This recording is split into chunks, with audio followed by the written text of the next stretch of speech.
of you to stop by. This is familiar territory, not this particular stage, but Montreal Jazz Fest. You have a long history with the event. I do. Yes. Fortunately enough, yeah. Fortunately. Yeah. You remember the first time you played here? I do.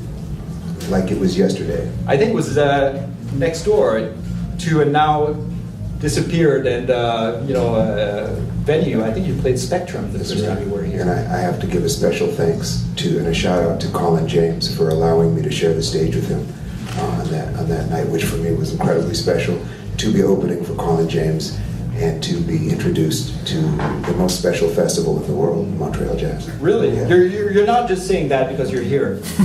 No, I've never seen a festival transform a city like this. Really? It's as rare as it gets. That is true, and you it's part of your own history now, your recorded history. You have, I was telling these fine people before you came here, you have an album that was recorded live here. Not only is there an album that was recorded live at the Jazz Festival, in which the minute we stepped off stage that night, Mr. Bernard said to me, "That's a record. You just made a record." Oh, okay. So it was almost his brainchild in a way. So of course, thanks to Andre and Ellen for trusting and believing in the music I make. You're here, of course. Andre is going to be here shortly to hand you this award, the Ella Fitzgerald Award, and which made me think of music. You have been associated with like roots music for like ever since you started out. You make original new music, but it's still grounded in a long tradition and history of American music. And now you're tied to one of the greatest voices in the history of American popular music, Ella Fitzgerald. Do you feel that a lot of what you do is about the present, but also a lot about the past? Yeah, I think connecting with the past creatively kind of kicks the door open for an exploration and improvisation into the musical and creative future. And we all, in this room, especially in this city, surrounding this festival, we all know how inextricably linked jazz and blues actually are. Jazz is kind of like blues' intellectual younger brother or something. But is it, because you've tackled so many styles, now you're touring a blues record that you made, the second album you made with Charlie Musselwhite. So this is like rooted in a very long tradition. And I wonder, if you even make a difference. Are you saying, this is my blues phase now, I had my, funkier phase, I had my rock phase, or is it, at this point, all music to you? It's both. I think you make a good point saying that it is, at the heart and soul of it, all music. But genres and classifications, when optimistically and positively applied, have their place. People can get academic and purist about it, and that's its own lane as well. I find the risk in that is that I've thought I understood music, and so I would profess my opinions, and then if I didn't like a certain music 5 years later, I'd love it, and then I had to question who I was 5 years ago, and so I take in music a lot different now. But for me, to bring the question in for landing, it's never been just a phase because thanks to the fans, I've been allowed and enabled to be as adventurous as was my instinct. And that's thanks to the fans, because you don't choose your fans, they choose you. They lift you up, they press play, and they define the sound by their response and reaction to it. So I feel very fortunate that I've been allowed to make a ballad. When my first record came out, it was called Welcome to the Cruel World in 1994, and it had a song called Like a King. Martin's dreams become Rodney's worst nightmare. Can't walk the streets, because that time black people were fair game, and our lives didn't mean a thing. Like a king, and the irony in the kings. And I also had a song on that record called Waiting on an Angel, which was a ballad. And to that every other record company out there other than Virgin Records, EMI, told me that I wasn't allowed to make a record like that. But Virgin, What do you mean, like having record test labels songs said, or- yeah, you just can't.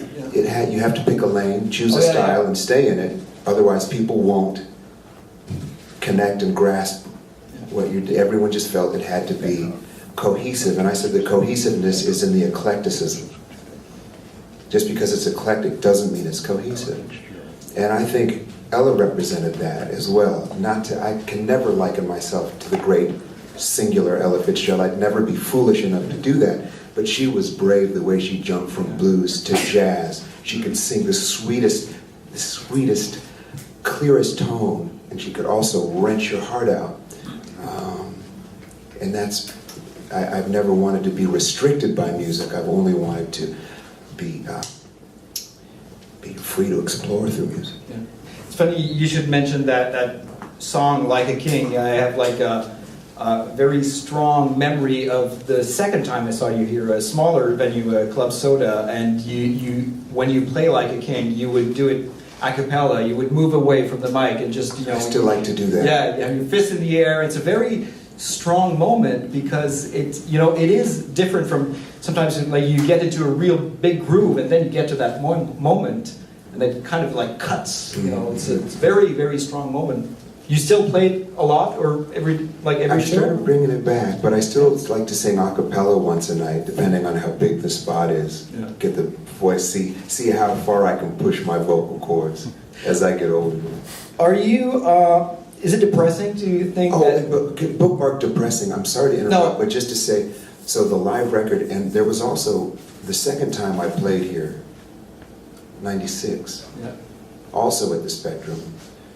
It was the first time I played here on my own in a television, one of the great creative and artistic television stations, Arte, recorded it.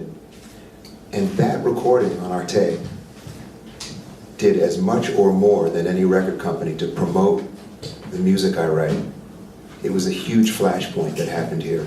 So that recording in '96, I still will go into a hotel room in Germany and turn the TV on and it's playing. It's there. 20 years later. So that might explain part of your success in France and Germany, because these are places where it's big, Yeah. but it happened here. It started here. It was a huge lift-off point, this festival, for me and career-wise. I interrupted you. Oh, no, I was going to say, is it, you mentioned that song off your first record, and I was wondering if it was depressing to you that it was still, you could have released this song now. It makes so much sense now, as much as it did then, after the riots that followed the Rodney King incident.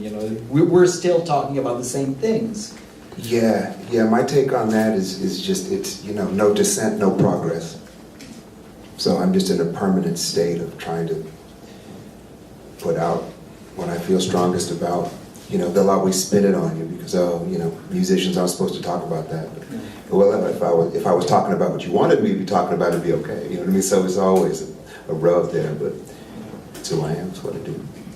Part of your musical DNA, your eclecticism, has to do also with collaborating with other people. Oh, that's big. And it's, again, with the eclecticism, I remember there were the Blind Boys of Alabama, the project you did with Danny Harrison and Joseph Arthur. Fistful of Mercy, yeah. We could list like a lot, and now this collaboration, you're on your second album with Charlie Musselwhite. Is that... Can you believe it? Yeah, can you? No, I was going to ask. I can't, man. I can't. Living legend. The living legend, one of the greatest instrumentalists of our time. It's really, it's crazy that I get to do stuff like that. Yeah. Because my heart, man, I came from a little small town, small family music store, folk and blues musician. So, that's always where I sort of, that's my lens. Yeah. Everybody's got their small town story. They're all the same. They're all related, and most of them are boring. But nonetheless, I carry that small town story in my heart everywhere I go. So every time I'm in the room with Charlie, it still doesn't wear off. Yeah. I think he may even think like, man, I wish this kid would just stop fanning out. But I think he's a big fan of yours too. He has very nice words about you. But he played with Muddy Waters and Howlin' Wolf. What does bring us sort of collectively, what gives us a collective kind of jumping off point is John Lee Hooker. Because both Charlie and I had John Lee was the best man at Charlie's wedding. So they were already thick. But I got to know John Lee for the last few years of his life real good. And it was always great. It was just the beginning of cell phones. I think John was just getting used to using his cell phone. My phone would ring, Harper, what you doing, Harper? When are you going to come see me? Oh, shit. He's like, John Lee Hooker's blowing up my spot on the cell phone. Like, damn. So, and then Charlie and I got to record on what would be John Lee's last studio record. And so that kind of slightly levels out my fan worship. We were talking about connecting to history through the music and through the blues. Now you have like a living connection. Yeah, that's the greatest blues musicians. It's insane. Do you still feel like a student when you're playing with a guy like that? I do, because Charlie takes these solos, and then it's like your turn. Okay, let's give this a try. So it's but that's what pushes you further and makes you better. Yeah. Hopefully. In between those two Charlie Musselwhite records, you made a record with your mom. Yeah. And that also deals with, I don't want to harp on the past and tradition, it's great. but It's great. that is also about like musical heritage. And that was like a tribute to your own personal roots, not only like American music roots, but that was a really personal Very project. much so. And the challenge there was, and I've always made, even the rock I make is roots rock, The reggae I make is roots reggae. I do start from that. So it could be seen as kind of a roots phase, but it's all, I don't know. Maybe it is and I just can't see what I'm doing. But working with moms, the challenge was that it turns out, because I wanted it to be her songs and my songs. I didn't want to do any covers on it. But it turns out there's only so many songs that you can duet with your mom. You just, oh no, it gets, you start throwing love songs in them, it's like, oh, this is not working. It's like, so we really worked hard to pick the right songs for that record that fit, and that was a true, my mom and I were able to say a lot to one another through music that we would never say with words, and it filled a void. Yeah. I think there are a lot of people who want to ask questions. I'm sorry? That's great. André, oh yes, I was going to, before people get to ask questions, we get to hand you an award. We mentioned André Menard, founder of the Jazz Fest, and he's here to bestow this nice award. Yes.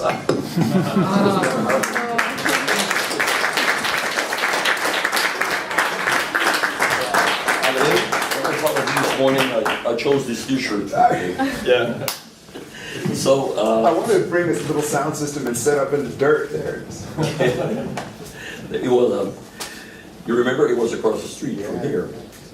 So in the footsteps of people like Gregory Porter, Viz Wright, Erykah Badu, Diana Ross, Liza Minnelli, Saturday, John Pizzarelli, Aretha Franklin, Harry Connick Jr., Ella James, Al Jarreau, Tony Bennett, Bobby McFerrin, Diane Reeves, Donna Kroll, Lily Bridgewater. So we're in good company. This is an award that goes to an artist who has pushed the boundaries in the vocal art, and I think it really befits Ben Harper.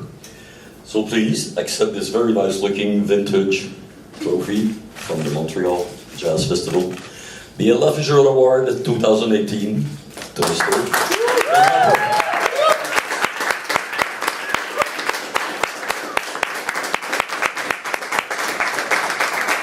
Congratulations. Merci, André.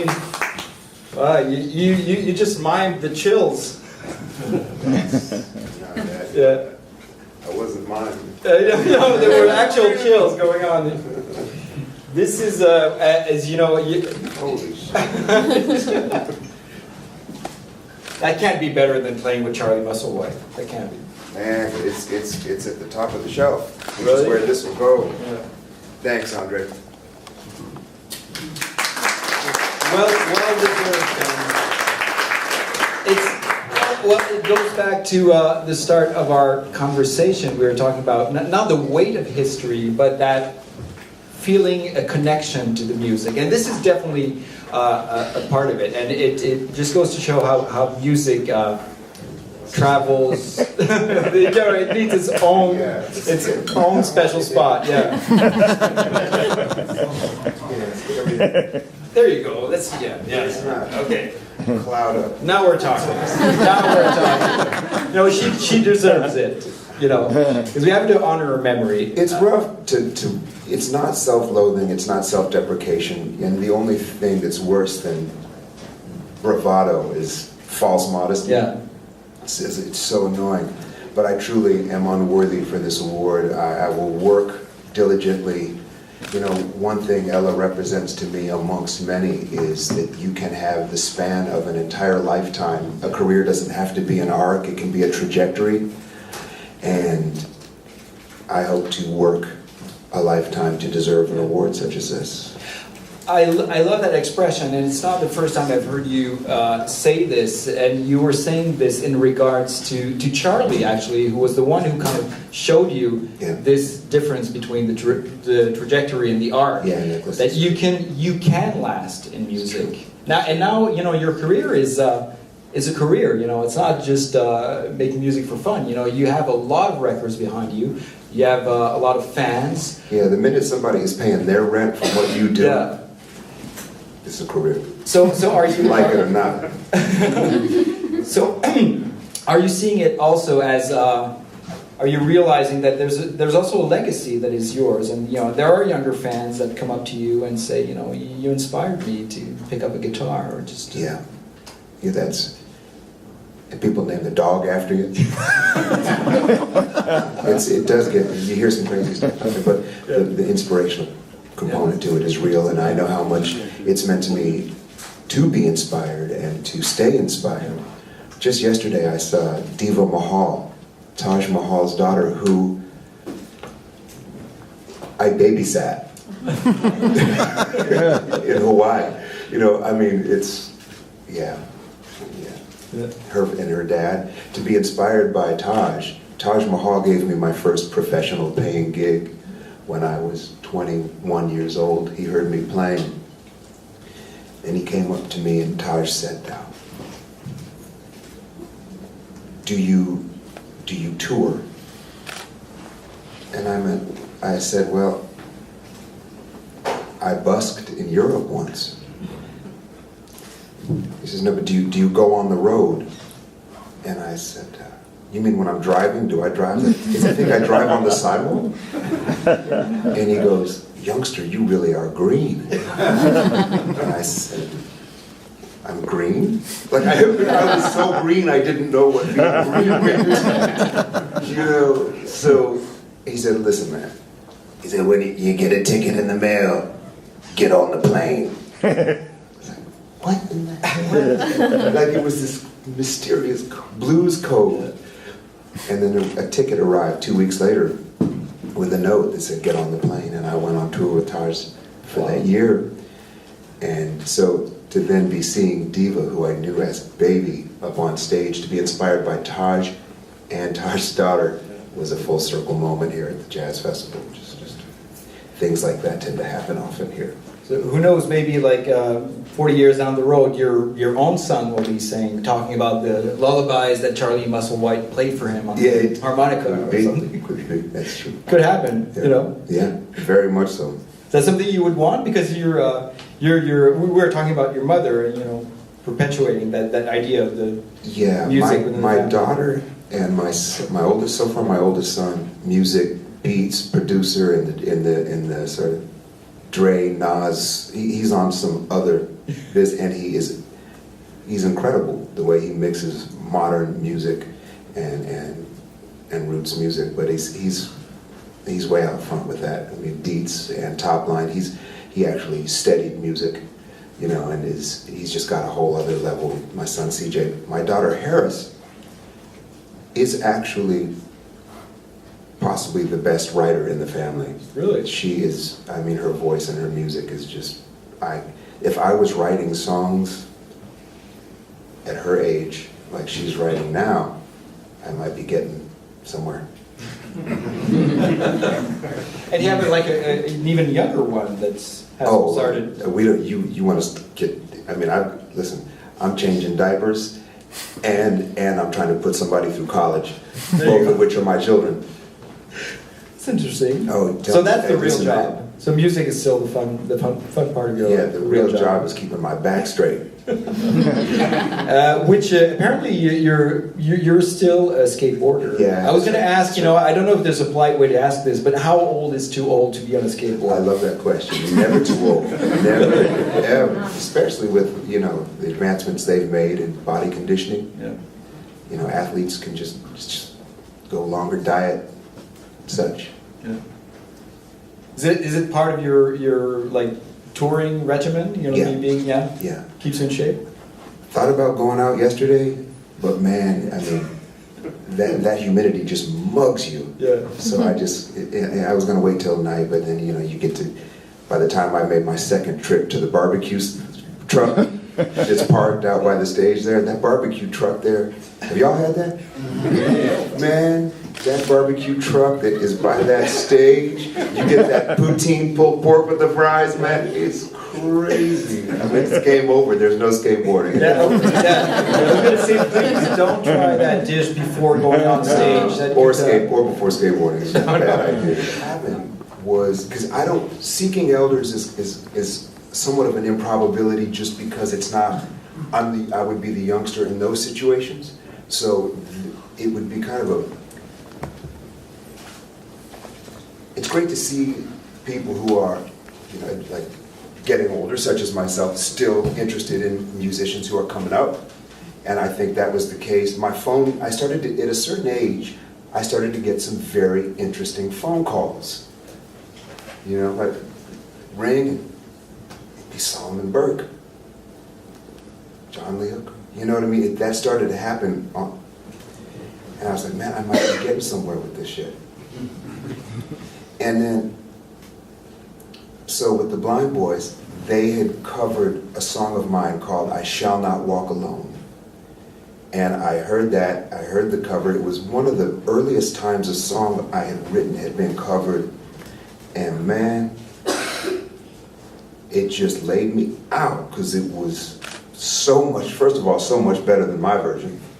Second of all, it was the way it was the highest watermark for that song. That was the definitive version, and I didn't do it. So that reintroduced my writing to myself in a new way.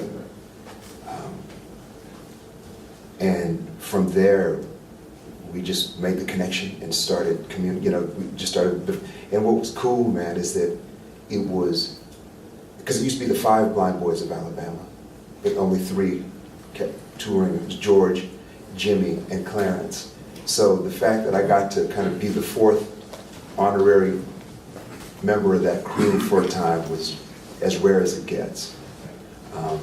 And working, I'll bring it in for Landy because I can go on for so long about the Blind Boys.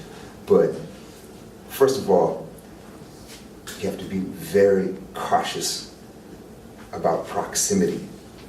Because there was one song, There Will Be a Light, title track to the record we made. They were doing one thing, I thought they should do the other. I was 3 rooms over talking to the engineer about what I thought they should be doing, came back into the room, and Clarence says, well, Ben, if you think we should be doing it a different way, you can just tell us directly.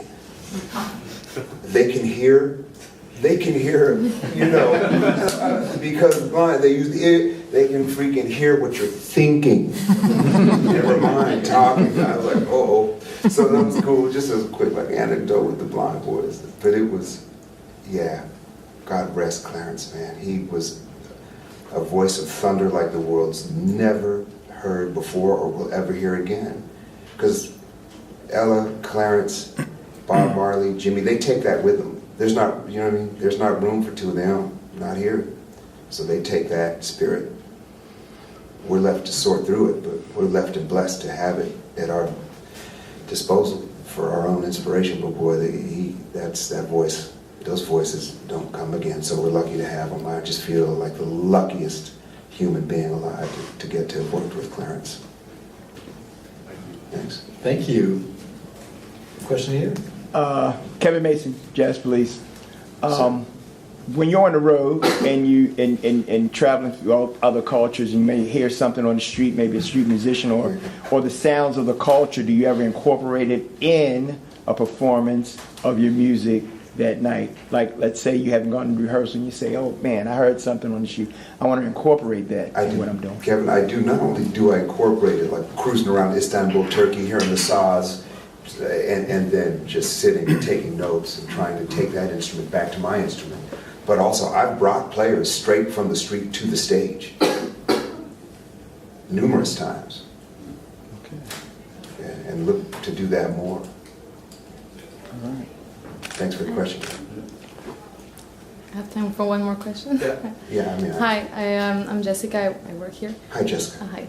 I'm very curious about your last album. Is very bluesy. It's blues, completely blues from the first to the last one. And I was wondering, how was the process to write it? Were you just playing blues and the lyrics came to you, or did you write lyrics and it was sounding kind of bluesy lyrics? And how did you compose it? I love that question because it's the ultimate unanswerable question, but somebody's got to do it. Somebody's got to do it. How does this happen? And, you know, it's Because not like riding a bike. Like you write, man, I write a song, but can I ever do this again? You know, I never know if I can. And also, riding a bike, you own the ride, you own the fall. A song, you don't own your, people tell you how good it is. You don't get to tell them. Because if it was up to me, I'd tell all y'all, all my, everything. Every musician that ever puts out a record thinks that all the songs are hits. We're just, it's a curse. It's not the case. And only hindsight, retrospect, looking over your shoulder, can you know, like maybe, I could have done that better, could have done that worse. But sometimes it's the music that hits first. Sometimes it's the lyrics that hit first. Sometimes it's that bolt that happens at the same time. And again, I don't want to talk about it like I know what I'm talking about. Because if it weren't as mysterious as it is, none of us would probably be interested, you know? Yes, but you were... It's not an answer. I felt no. You could have just said nothing. No, but I mean, We'd have been just fine. I'll live with it. I'll live with it. I'll sleep tonight. You know? But I just felt like a lot of your previous work was more eclectic, and as you said, you were rock and roll. You had blues. You had like various ballads, and in this one is blues, and the one with your mother as well is very See, that opens it up right there, because if I can take all the eclectic styles that interest me, and then by the end of whatever is my trajectory, have made an entire record in that body of work, that'll be cool. Like I made the folk, I made, you know, straight ahead driving records with R7, because I've made the folk record with my mom, blues record with Charlie. I'd like to make a reggae record. Yes, that's why I say I feel like you're doing like... I'm going to do that. That's great. Thank you for hearing that, because I am, that gives me something to reach towards. I'd like to make a straight ahead jazz record. I've become close with Stanley Clarke, so I'd love to collaborate with Stanley, go deeper with that. You have a lot of styles to work on for the And next you one. If that album with the Stanley Clarke gets made, you know that there will be a stage here for you to play. Let me also boost a little something I'm working on. Yeah. Bruce Bishop is one of the greatest living jazz guitar players in the school of Joe Pass, Al Di Meola, Carl Kress, old school jazz. I mean, it's new school too. He's a modern player, but it's rooted in the jazz we love. And he's from my hometown. He didn't turn his back on the business, but it's rugged. It's a rugged business. And he moved to Idaho. He just said, you know, I'm gonna set up a studio in Idaho, and I'm gonna do what I do here for me, because that's where we all start. We all do it for ourselves. And not everybody has you know, that whatever it is, ambition to get it up the hill. But he was a huge influence, though. He is a core, a monster guitar player. You can't believe what's coming out of his hands and his instrument. He still took the time with me when I was coming up with my lap steel to say, hey, you got something. It's, you know, I do something different, but you with that, and you're on, stay with that. Let me give you some suggestions. I had never had someone at the age of 18, 19, as good as him, say, you do it different, but I hear you, young, go, go, go. And that was really cool. He's Charlie's generation, he's older.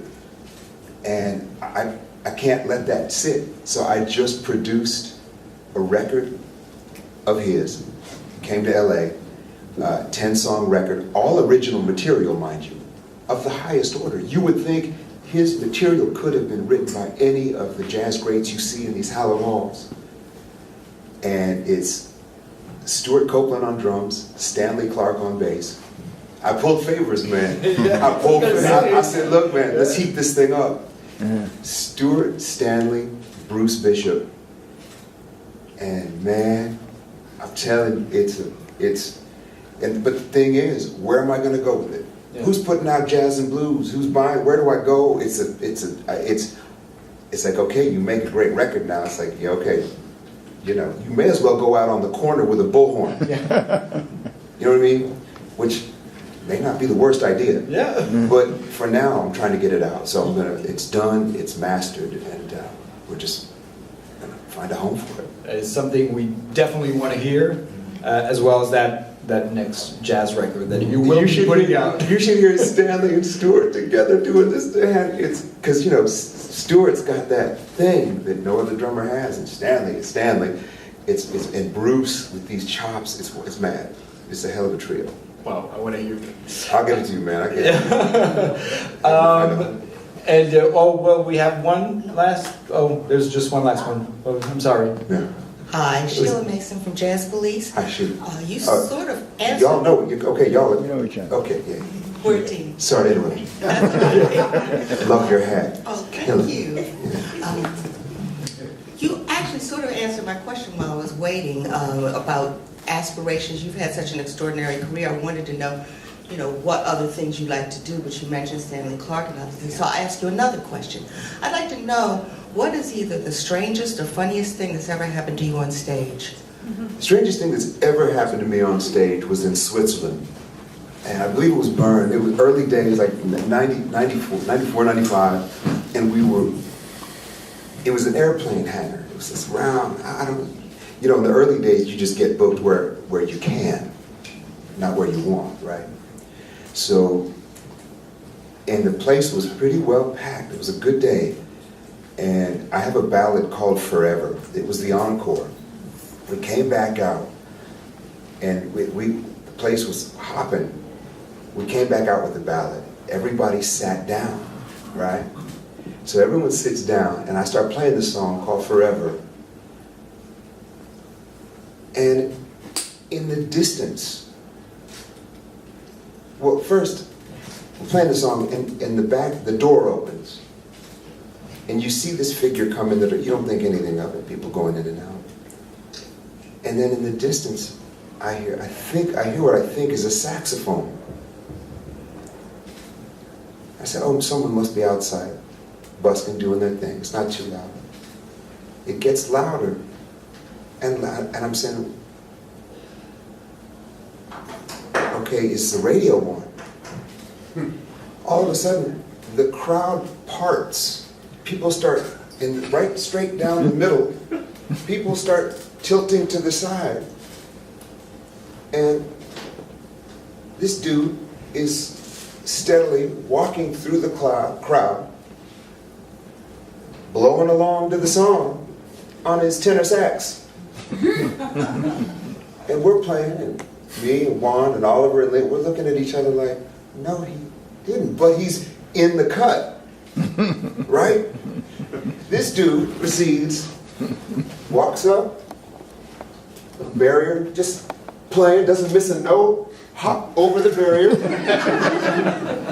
up on the stage, gets himself up, and proceeds to finish the song on the sax. Looks around, says, he was with it. But then he says, all right, what are we playing next? I said, you get your ass off the stage. But, only because he didn't, I said, it was a trip. But it's cool. But that was very strange. I love the question. We love the answer. The answer was even better than the question. Ben, we have to let you go, but thank you so much for being here. It was great talking to you. Thank you for this award. I will work diligently to deserve. Again, congrats. It's well-deserved. Thank you so much. We're going to see you live, of course, with the great Charlie Musselwhite. Tomorrow night. I hope. Thank you all very much for being here. Thanks again.